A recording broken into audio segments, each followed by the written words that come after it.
Hey, I'm Stephanie, and today I'll show you how I take my thin, fine hair from this to this, and sometimes even to this. I'll share a secret that a hairdresser once taught me that has solved most of my styling issues. I'll share the products, tools, and techniques that I use, and I will even show you a newfound tip that helps my volume last all day. Why don't we start with that secret that the hairdresser taught me, because that was the game changer for me. It is what set me on my path towards being able to give my hair a more voluminous look. And the best part of it is it's knowledge-based, not stuff-based, meaning it's completely free. But I'll tell you the story behind how I learned it too, because that might help you figure out if your hair is challenged in the same way mine is. Of course, if you'd like to just skip right to the tips and tricks, I always use timestamps to make it easy. So here's the backstory. I travel a lot for my work as a singer, and because my hair has to look good when I perform, I've also worked with several different stylists from a lot of different countries. And for years, no matter where I was, it seems that every single one of them had something in common. And that was that whenever I asked for a hairstyle with lots of volume and body, every single one of them would reach for a curling iron. And every single time I would tell them curling irons don't work on my hair. But without exception, all of them insisted that I must be using the wrong curling iron or the wrong hairspray or the wrong technique. They would suggest a multitude of products. They would show me what kind of curling iron they recommend. And by the way, there was never a consensus on any of this. Nobody seems to be able to agree on what the best product is in any category. But they would also show me things like how to hold the curling iron and how to pin up the curl so that it would cool and set, all of which are great tips if your hair is willing to hold a curl. But mine isn't. None of their tips ever worked on me, and my hair would return to its bodiless baseline within mere minutes. And that's because if there is one part of me that knows exactly what it wants out of life, it is my hair. It wants to be left alone. It doesn't want to draw attention to itself. It wants to be as small and flat and unassuming as possible. But I didn't want to accept that, so I went to yet another new stylist, once again requesting a style full of volume and body, and my heart sank as she reached for a curling iron. So I half-heartedly gave her my sob story about how curling irons never work on my hair, fully expecting her to tell me that I was wrong. But she didn't. She simply started running her fingers through my hair to get a feel for it, as stylists often do, and she said she believed me. It turns out she had just taken a class on hair structure and had just learned that some hair types have a molecular structure that does not respond to heat, but it does respond to being styled from wet to dry. So that's what we did. We shaped my hair while it was wet, we let it dry that way, and the difference was night and day. So if you have fine, thin hair like me, and you've always wondered why heat styling tools like curling irons never seemed to work the way you hoped they would, maybe we're in the same boat. Maybe you also have a hair structure that likes being styled from wet to dry. That one realization from a great hairdresser has not only saved me a lot of frustration, but also a good deal of money, because I know I never have to buy a heat styling tool or any heat protectant, because using heat to style my hair is just pointless. One tool that is still useful is a hairdryer, and that's for two reasons. One is obvious, and that's because if my hair is most flexible when being styled from wet to dry, then using a hairdryer can speed up the styling process. But I also find that using a hairdryer keeps my scalp from getting oily. As a fine-haired girl, once my roots get oily, the show's over because my volume just collapses from the roots. And if I let my hair air dry, it tends to be oily within the day. But if I use a hairdryer on my roots, I find that I can often get an extra day or sometimes even two out of a style.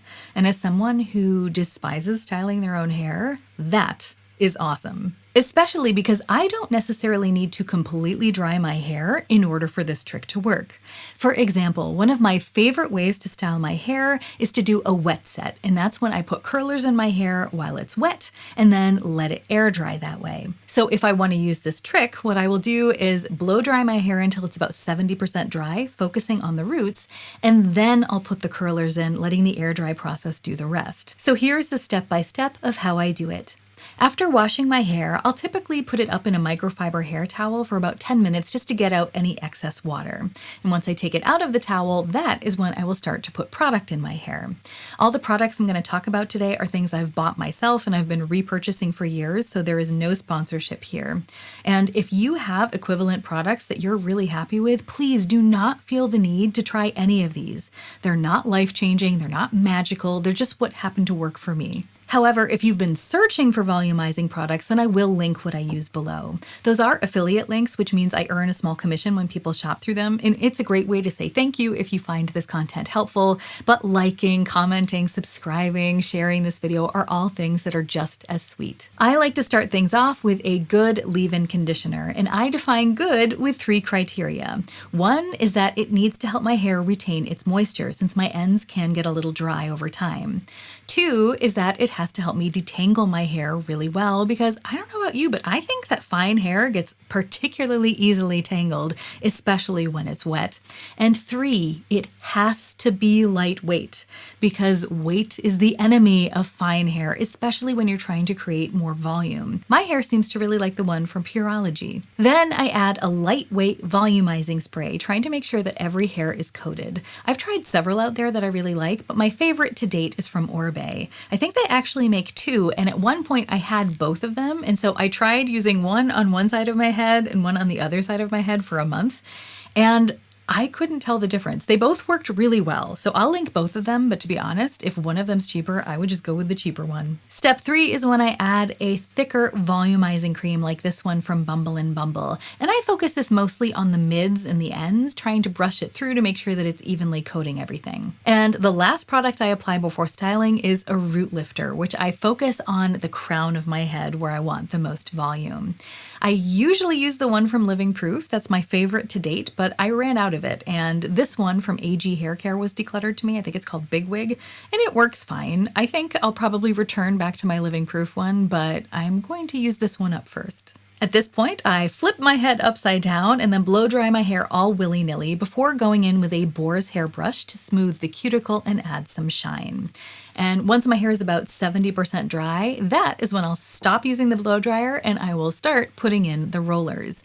I like to use my Velcro rollers for a wet set during the day. I do not recommend using them for a wet set overnight or doing overnight curls with rollers for a multitude of reasons, mainly because it feels like you're sleeping on a porcupine.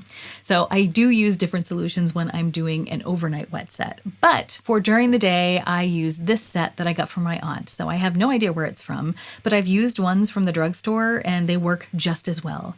It's not the brand that matters, it's the size that matters. And anyone who tells you otherwise is not talking about rollers. The reason that size matters is because the larger rollers give you more body, while the smaller rollers give you more curl.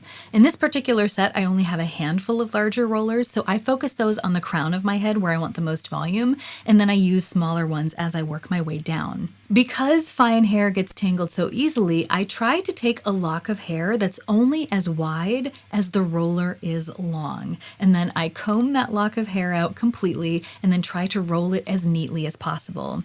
And this does 2 things. Number 1, it helps my hair from getting tangled in other rollers, but 2, it also gives me a smoother finish. One tool that has been really helpful as I've done wet sets is a continuous spray bottle. Sometimes things don't go as planned. For example, while I was filming the B-roll for this video, everything was taking longer because I was filming, and so my hair was drying faster than I wanted it to. So I would go in and spray the locks of hair with my continuous spray bottle, and it is so much better than those conventional spritz bottles I used to use because the continuous spray bottle generates a very thin, fine mist that can evenly coat the hair, not getting it too wet. And so I've really enjoyed that. The one that I have is just a no-name bottle that was just a whole lot cheaper than the branded ones that are out there. It's been working fine for me for years at this point, and I only use distilled water in it. And that's because I live in a region with very hard water, and so I don't want the bottle to get clogged, but also I feel like it's better for my hair. Once the rollers are in, the dry time can vary, and that depends on a couple of different factors like the weather, the general humidity, and also how much I dried my hair with the hairdryer beforehand, but I find that it normally takes about 2 to 4 hours for my hair to dry in a wet set like this. On days that I work from home, I'll just leave the naked rollers as they are, but on days when I need to go and run errands or work not from home, then I will just throw on a scarf like a lady from the 1950s. And based on the smirks that I get in the grocery store, people probably think I'm crazy, but I don't really care. Because I just pretend I own a time machine and I was just visiting the last century. A few hours later, I take the rollers out, brush it out. Sometimes I'll add texturizing spray to the roots. Sometimes I'll even add hairspray to hold the curl. It just kind of depends on things like the final hairstyle I'm going for, the weather, and how much effort I feel like putting in. I personally don't like the way it feels when I use hairspray, so the great majority of the time, I just don't use it. So this is what my hair looks like when it's simply brushed out. And this is what it looks like when I add some texturizer and some hairspray. As someone who is not a stylist and who really despises doing their own hair, I'm usually really happy with this on my day-to-day. But sometimes I want to take it even further. Because honestly, if my hair could be like 6 inches bigger in every direction, I would do it. I would probably look like a clown, but I would love it. And this is where I need some extra help. Because first of all, although the method that I showed you does give me lasting volume, lasting is relative and it does tend to fall somewhat. Now I can easily refresh it by kind of brushing it and poofing it a little bit, maybe adding a little bit of texture spray, but I do have to put a little bit of effort in throughout the day just to make sure the style stays refreshed.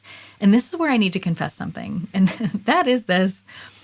Sometimes I'll do the brush and the poof and I'll look in the mirror and go, oh, it looks great. From the front. The back will look a little tousled. But I also need a little bit of extra help because there is simply a limit to what fine hair can do on its own without a truckload of hairspray. So this is the part of the video where I show my newfound secret to having volume that lasts all day. Are you ready? Come a little closer. Steal someone else's hair. Okay, well maybe don't steal it.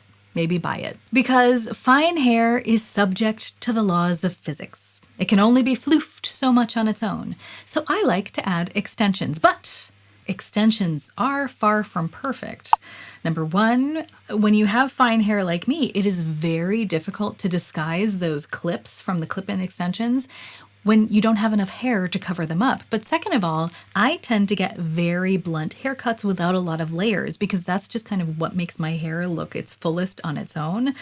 And it takes a whole lot of effort to create the illusion of layers with extensions when you have to mix them with such a blunt haircut. But I think I might have found a better solution. This summer, a company called UniWigs wrote to me and offered to send me one of their real hair toppers. Now, I get a lot of offers to get sent free stuff because of what I do here on YouTube, and to be honest, I say no to most of it just because I don't want to get overwhelmed with an influx of things.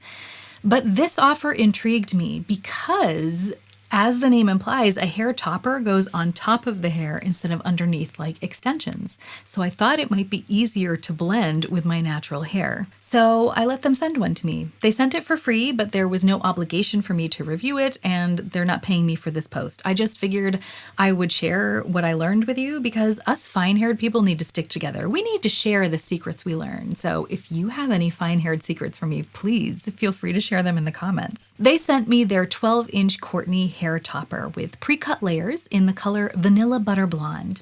The cap has 4 clips, 2 in the front and 2 in the back to easily hold it in place. And I think this has become my new favorite secret weapon when it comes to volume that lasts all day. When I first got the topper, I was really surprised at how transparent the cap was. And I think it's great because it enables you to get a really natural looking part line, almost as if the hairs are growing out of your own scalp. And it's great because that section is wide enough to get any part that I want. So I can make a center part or one to either side. When I originally unpacked it, the hair had some kinks in it and it looked a little flat simply from being stored and shipped in that box. But because the topper is made out of real human hair, you can style it however you want. So luckily the kinks were so easy to get out just by running a hair straightener over it really quickly. And then I just spritzed the roots with a little bit of water and blow dried them to add a little bit of lift. That was quite nice, but I really wanted to make the this my own. So I decided to style it with Velcro rollers because I figured that styling the topper the same way that I style my homegrown hair would give it a more uniform look.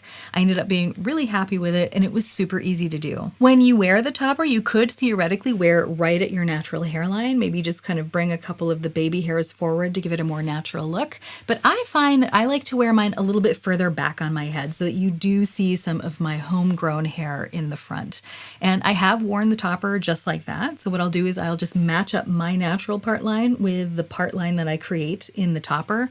And then sometimes I'll tease the front of my own hair a little bit just to give it a little bit more body, help it to blend a little bit easier. And sometimes I've even gone so far as to add some of this. This is by Madison Reed. It's the Root Touch-Up. I have mine in light brown because that's kind of what helps me hide the part a little bit. But what I'll do is I'll just add a little bit to my part and sometimes even a little bit to the part line of the topper and just help to blend the two. But sometimes I'll also do what I did today. I'll want my hair out of my face, but I'll want the hairline to look natural. So I'll put the topper in towards a little bit further towards the back, and then I'll take my homegrown hair and pull it back so I get that really natural hairline and the body. I am really happy with the volume this gives me. First of all, because it is really quick and easy, but second of all, because it really does last all day. I have been wearing this hairstyle since this morning, and it is now almost 10 o'clock at night. So this has been my hair all day. I've been going about my business. I left the house, I was running errands, I was working, and it's still intact. It's still comfortable. I feel like I haven't had to refresh it at all, and I'm just very happy with it. Editing Stephanie here, popping in because I forgot to mention something. The length of the topper. These toppers come in several different lengths. This was the shortest one that this particular model comes in, and I do actually think it's a good length for my hair, even though it's currently longer than my hair now. The first reason is because my hair will grow into it. This is pretty much the shortest it gets nowadays. But the second thing is that depending on how little I curl my hair and how much I curl that topper can shorten up quite a bit. So I am learning to find that balance. I'm still very new to this topper. I'm still playing around with it a lot, but I do feel like the more I do it, the easier it's getting and the better it's looking. The one issue I have with this topper is actually that my mom really likes it and she's unable to get one because they don't make the Courtney topper in gray. We were looking at their website and they did have a really nice looking 6-inch topper that came in a pretty shade of gray, but they didn't have anything longer than that. And that to me is insane because I'm wearing this topper and loving it so much because I have such thin, fine hair.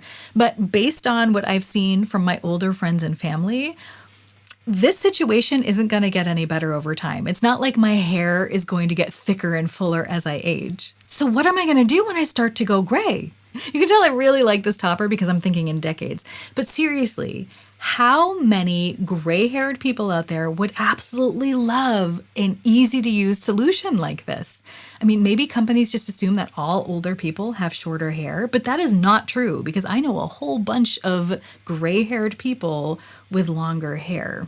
My mother included. So that's actually my biggest point of critique, not just for this company, but for hair extension companies in general, because I know that my mother has wanted to use several of the same extensions that I do, but she can never find them in a good shade of gray. So that's a disappointment, but I do have to say they make the Courtney topper in I think 12 different shades and also in longer lengths. So I guess if I change my cut or color in future, then I'll still have a chance to use them as long as I don't go gray. So I'd like to send a huge thank you to UniWigs for helping this fine-haired girl turn up the volume. And although I don't always need volume quite this loud, I do have to say I really appreciate the extra boost, especially because it holds all day. It's not like my homegrown hair that needs to be refreshed every so often, and that means I never run the risk of the back of my head looking messy. Although messy's not always bad, especially if you're trying to look like a rock star fresh off the tour bus. If you want to see what that looks like, then you might want to check out this video here. Thanks for hanging out. If you want to see more content that focuses on beauty and style with a smidge of conscious consumerism, then please like, comment, subscribe, all that jazz. But even if you don't, I hope you have a great week and we can all remember that even stumbling can be a form of moving forward. So let's stumble in style.